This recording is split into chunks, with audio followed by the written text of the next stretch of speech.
ओम शांति। ओम शांति। आज बाबा का मीठे बाबा ने आज हम सभी को वरदान दिया।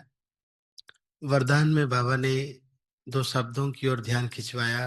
वो दोनों शब्द था स्मृति और समर्थी। स्मृति और समर्थी। कोई भी यात्री जब यात्रा करता है तो हर यात्री को तीन बातें याद रहनी चाहिए।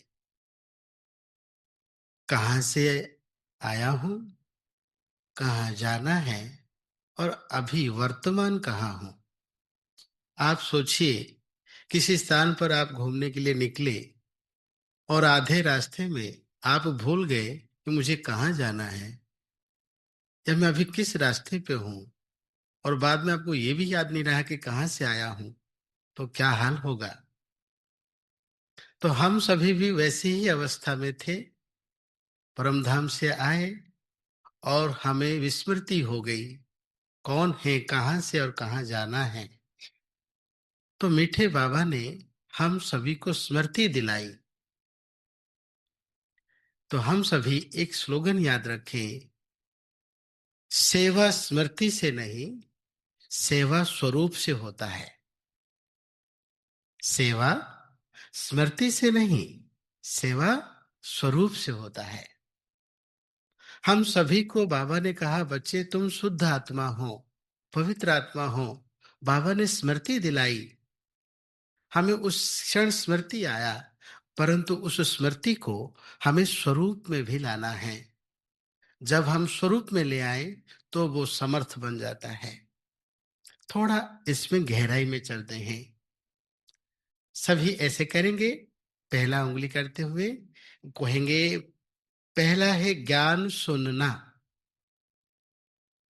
दूसरा है ज्ञान समझना, तीसरा है ज्ञान धारण करना, चौथा है ज्ञान स्वरूप बनना। है ना। बाबा हमें जब सोमान कहते हैं, बाबा ने जब हमें ज्ञान दिया, बाबा ने ये नहीं कहा कि तुम शांत हो, तुम ज्ञानी हो, नहीं, बाबा ने कहा शांत स्वरूप हो। हम भी क्या कहते हैं, मैं आत्मा शांत स्वरूप हूं। तो हमें सुनते हुए, उसकी गहराई को समझते हुए, उसको आचरण में धारण करते हुए, लंबा काल तक जब उस धारणा को लेते जाएं, एक समय पर हम उसका स्वरूप बन जाएंगे। फिर से एक बात करते हैं, क्या आप सभी बोलेंगे, पहला है आत्मा का ज्ञान होना। ठंडे ठंडे बोल रहे हैं। पहला है आत्मा का ज्ञान होना, दूसरा है आत्मा का अभ्यास होना, तीसरा है आत्मा का अनुभव होना, चौथा है आत्मा अभिमानी बनना। आत्मा का ज्ञान हम सबके पास है, पर आत्मिक स्थिति का अभ्यास हम कितना करते हैं, उसमें अंतर आता है। फिर कई हैं जो एक एक घंटा, दो दो घंटा अभ्यास करते हैं, पर अनुभव सिर्फ 2 मिनट 3 मिनट करते हैं। और हमें आत्म अभिमानी बनना है, अर्थात हमारा अभ्यास और अनुभव को हमें बढ़ाना है।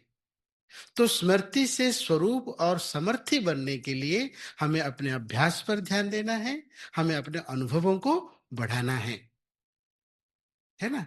तो इस स्मृति से समर्थी के बीच में एक लाइन आता है, एक शब्द आता है, वो है नशा। जितना श्रेष्ठ स्मृति उतना ज्यादा नशा, जितना ज्यादा नशा, याद है, उतनी ज्यादा खुशी, जितनी ज्यादा खुशी उतनी ज्यादा सेवा। समर्थ स्वरूप हम सभी बन सकते हैं। ठीक है। मैं आप सभी के सामने दादी कमल मणि जी की, बड़ों से हमने जो सुना है ना, हम सभी को, हम याद रखिए, हम सभी कुछ भी नहीं थे। जो कुछ दाते देने वाला दाता वो है। जिसे बाबा ने आज अव्यक्त इशारे में कहा, कभी कभी हम किसी की विशेषता में भी प्रभावित ना हो और ना ही किसी की कमी के अंदर। देने वाला दाता, चाहे कोई कितना भी ज्ञान दे, ज्ञान दाता जैसा ज्ञान की विधि से देना और कोई नहीं कर सकता। वही दे रहा है, वही सुना रहा है, वही समझा रहा है ना? तो हम सभी को जो बड़ों ने सुनाया था, हमने जो सुना था, एक दादी हुई, दादी कमलमणि, तो मुरली से ली, मुरली के पश्चात बाबा ने उन्हें कहीं सेवा में भेजा। जब दादी को जाना हुआ तो ट्रेन का टिकट लिया है, जनरल क्लास का।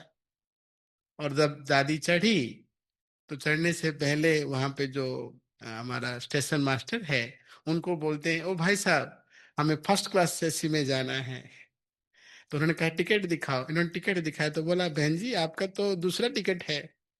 दादी कहती है, हमें कुछ नहीं पता, हम विश्व कल्याणकारी हैं, पतितों को पावन बनाने की सेवा कर रहे हैं, जीवन समर्पित किया है, हमें तो फर्स्ट क्लास में ही जाना है। तो वो जो स्टेशन मास्टर था, उसको भी दादी की उन बातों से ऐसी करंट लगी, और दादी के लिए उन्होंने स्पेशल उसमें लिखा, special recommendation for special service, लिख के दादी को फर्स्ट क्लास एसी में बिठा के छोड़ा। दादियों के अंदर जो बाबा ने, जो भी बातें बाबा ने सुनाई, उसके लिए उनको इतना नशा था, वो नशा ने अनेक सेवा कराया। तो आइए, आज की बाबा की वाणी की वरदान से हम एक श्रेष्ठ संकल्प ले कि हम बाबा ने जो बातें आज मुरली में हमें स्मृति दिलाई, वो स्मृति हमारे अंदर नशा चढ़ा दे।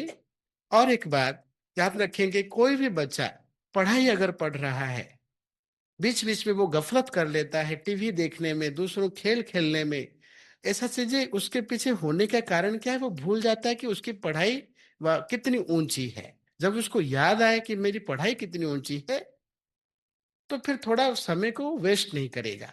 तो हम सभी भी आज अपने हाथ में लिखेंगे, मैं भगवान के द्वारा चुनी हुई आत्मा, अब मैं क्या कर रहा हूं। आज दिन भर में अगर किसी के साथ बैठ के आप थोड़ा भी परचिंतन करते हैं, तुरंत हाथ को देखो, मैं भगवान के द्वारा चुनी हुई आत्मा अब क्या कर रहा हूं। कभी अगर घर में बैठ के टीवी देख रहे हो, सीरियल देख रहे हो, बस थोड़ा हाथ को पढ़ लो, मैं भगवान के द्वारा चुनी हुई आत्मा क्या कर रही हूं, मेरा कर्तव्य क्या है। ये स्मृति हमारे नशा को चढ़ाएगा और हमें समर्थी बनाएगा। चलिए बाबा की स्मृति में, ओम शांति।